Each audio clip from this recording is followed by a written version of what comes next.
जागेवर जाऊ नका आता, नाही तर आंदोलन करावी लागतील. सुगीचे दिवस आले आणि जरा कोण आहे कोणाचा कोण टेंबऱ्यांचे नाक काय वरतून असं पकडलं, तुझा पण पकडला नाटक करतं पोरी सारखे पकड रे.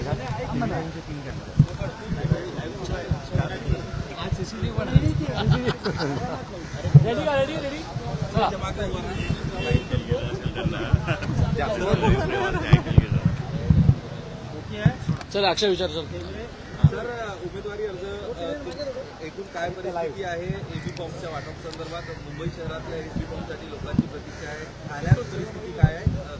ठाण्यात शिवसेना, महाराष्ट्र नवनिर्माण सेना आणि राष्ट्रवादी काँग्रेस आमच्या तिघांचं गुणागोविंदाने जे काही जागा वाटपाचा कार्यक्रम होता तो बऱ्यापैकी आता पूर्ण झालेला आहे. एखाद जागेवर कुठेतरी कार्यकर्त्यांमध्ये वाद असल्यामुळे ती जागा थांबली आहे, पण बाकी बऱ्यापैकी आता आमचं सगळं संपलेलं आहे. आमच्याकडनं काल रात्रीपासून जवळजवळ सगळेच एबी फॉर्म गेलेले आहेत आणि काही ठराविक एबी फॉर्म जे आहेत ते आज संध्याकाळपर्यंत आमचे जातील. तुमचे आपण जर बघितलं तर ठाणे हा राज्याचे विद्यमान उपमुख्यमंत्री आणि माजी मुख्यमंत्री एकनाथ शिंदे यांचा गड मानला जातो. काय परिस्थिती आहे? गडाला सुरू आहे. मी तुम्हाला बरेच दिवसापासून सांगतो की शिंदेना त्यांचा वोटर माहिती नाहीये. मागील जेवढ्या निवडणुका ते लढले ते भारतीय जनता पक्षाच्या खांद्यावर बसून लढले. उभाटाकडे खालचा जो कॅडर आहे तो पूर्णपणे उभाटाकडे आहे आणि शिंदेबरोबर जे गेले ते सगळे त्यांचे नेते होते. सो हा कॅडर जो आहे तो उभाटाकडे राहिल्यामुळे मला असं वाटतंय की जर ते आत्ता यांची उद्या युती तुटली तर सगळ्यात मोठा जर पाणीपत ठाण्यात कोणाचा होईल तो शिंदेंचा होईल. तुम्ही ठाण्यातल्या विधानसभेला जे झालेलं मतदान आहे 3 पक्षांचं ते जर तुम्ही सगळीकडे पाहिलं आणि जर महाराष्ट्र नवनिर्माण सेना, शिवसेना, राष्ट्रवादी जर ते एकत्र केलं तर यांना पडलेल्या मतापेक्षा प्रत्येक ठिकाणी 1,500-2,000 हजार मतं ही आम्हाला जास्तीच आहेत. आणि आता ठाकरे ब्रँडचा जो काही करिश्मा आहे तो तुम्हाला पाहायलाच मिळेल. तर ह्या सगळी गणितं पाहिलीत तरी आता जरी दुरून ते किती मोठं दिसत असेल तरी ठाणे महानगरपालिकेत 15 तारखेला 16 तारखेला येणाऱ्या 16 तारखेला तुम्हाला एक वेगळं चित्र पाहायला मिळेल हे मी तुम्हाला सगळ्यांना खात्रीने सांगतो. आता ठाण्यामध्ये ठाकरे ब्रँड वर्सेस मोदी, कारण की ठाण्यामध्ये बऱ्याच ठिकाणी मोदींचे फोटो लावलेले आहेत आणि तिथं नमो मोदी नमो ठाणे असा उल्लेख करण्यात आलेला आहे. नमो मोदी नमो ठाणे हा विषय जो आहे तो कशा प्रकारचं बँडिंग करतात मला माहित नाही, पण खरं तर जर तुम्हाला एवढंच केंद्राच्या बाबतीत करायचं होतं तर केंद्राकडनं ठाण्याला काय फंड येणार आहे? ठाण्यातल्या पाण्याचं धरण जे मागील 20 वर्ष लटकलंय त्याचं काय करणार आहात? घोडबंदर ठाण्याच्या आतली जी ट्रॅफिक आहे त्याचं काय करणार आहात? ठाण्यातल्या रस्त्यांवर असलेल्या खड्ड्यांचं तुम्ही काय करणार आहात?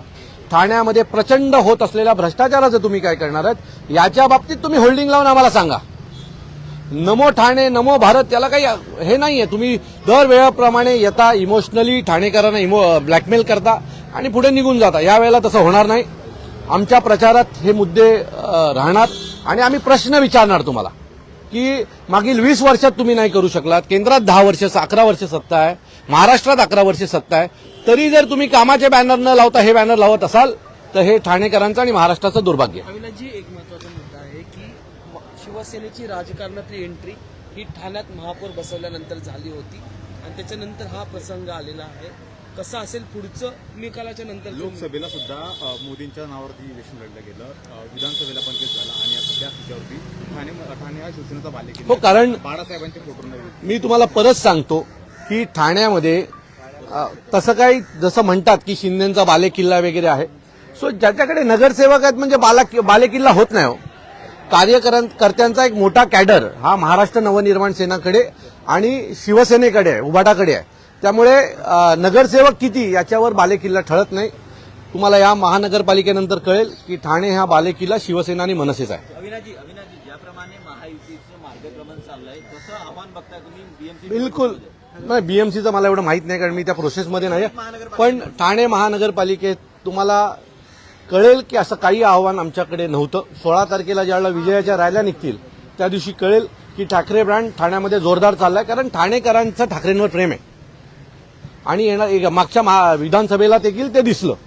आता त्या विधानसभेला जर आम्ही दोघं एकत्र असतो तर यांचं सगळ्यांचंच ठाण्यामध्ये बऱ्यापैकी पाणीपत झालं असतं, अनेक जागांवर पाणीपत झालं असतं. आनंद दिघेंचं नाव घेऊन सातत्याने शिंदे तिथे राजकारण करताना पाहायला मिळाले. त्यांनी आनंद दिघेंचं नाव वापरलं तर त्यांना कितपत फायदा होईल असं हे वाटतं? बघा, आनंद दिघेंना ठाण्यात दैवत म्हणणारी खूप लोक आहेत, परंतु जे लोक दिघे साहेबांचा फोटो सुरुवातीला एवढा मोठा होता, तो आता असा होता एवढा आलाय, तर ते लोकांना पण कळतं की दिघे साहेबांच्या फक्त नावाचा वापर केला जातोय. दिघे साहेबांचे खरे वारस तर माझ्या मते राजन विचार आहेत, केदार दिघे आहेत. हे सगळे दिघे साहेबांचं जे कार्यालय होतं, मठ होतं, आता त्याला 5 स्टार कार्यालय बनवलंय. त्याच्यासाठी दिघे साहेबांच्या मठासाठी दिघे साहेब एवढा महान नेता होते की त्यांच्याकडे अनेक वर्ष ठाणे महानगरपालिका होती, पण मठासाठी 1 रुपया नाही घेतला. मागच्या बजेटमध्ये दिघे साहेबांच्या मठासाठी 3 कोटीचं बजेट ठेवलंय चहा पाण्यासाठी. आता 3 कोटीची चहा पाणी नक्की काय पिणार आहे देवाला माहिती, पण मागच्या बजेटमध्ये दिघे साहेबांच्या मठासाठी जो माणूस गोरगरिबांसाठी काम करायचा, ज्याचं मठ एका झोपडीसारखं होतं, त्याचं मठ 5 स्टार बनवलं आणि त्या 3 कोटीचं महानगरपालिकेचा जे दिघे साहेब नेहमी भ्रष्टाचारावर बोलायचे, त्यांच्याच मठामध्ये आता भ्रष्टाचार चाललाय चहा पाणीच्या नावावर.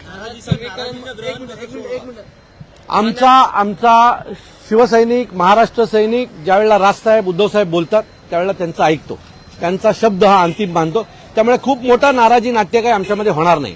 आमच्याकडे इच्छुकांची संख्या खूप मोठी आहे, पण ज्यावेळेला आम्ही त्यांना पटवून सांगतोय की कशाची काळाची गरज काय, त्यावेळेला तो थोडासा डोळ्यात पाणी आणतो, पण पुन्हा दुसऱ्या दिवशी कामाला लागेल एवढी आम्हाला खात्री आहे. शिवसेनेचं मनोमिलन झालंय, पण राष्ट्रवादी मनसे आणि शिवसेनेचं मनोमिलन झालंय का एकत्रच लढणार आहात? आमच्या सगळ्यांचं मनोमिलन, घट्टमिलन, जेवण सगळं झालेलं आहे. त्यामुळे तुम्ही काही काळजी करू नका. आम्ही तिघही जण एकदम आनंदी आहोत, सुखी आहोत आणि पुढचा संसारही नीट करू. धन्यवाद. जितेंद्र आव्हाड नाराज होते. हे घे बाबा, हे घे.